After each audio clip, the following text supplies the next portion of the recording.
Hello guys, yung mga naiinitan dyan, samahan nyo ako kasi naiinitan din ako. Tara, samahan nyo ako, magtagay tayo dito. Ayan o, dito na yung inumin tsaka pulutan natin. Maganda dito kasi libre na yung yelo. Libre na yung yelo, hindi na natin kailangan magbili ng yelo tsaka magpalamig. Dito libre o. Kuha lang tayo dito ng snow.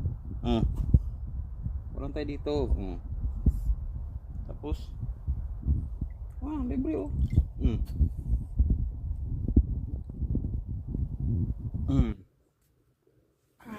Sarap. Mutan. Masarap pala yung snow. Sarap pala yung lasa. Mas masarap pa sa yung ginagawang ice.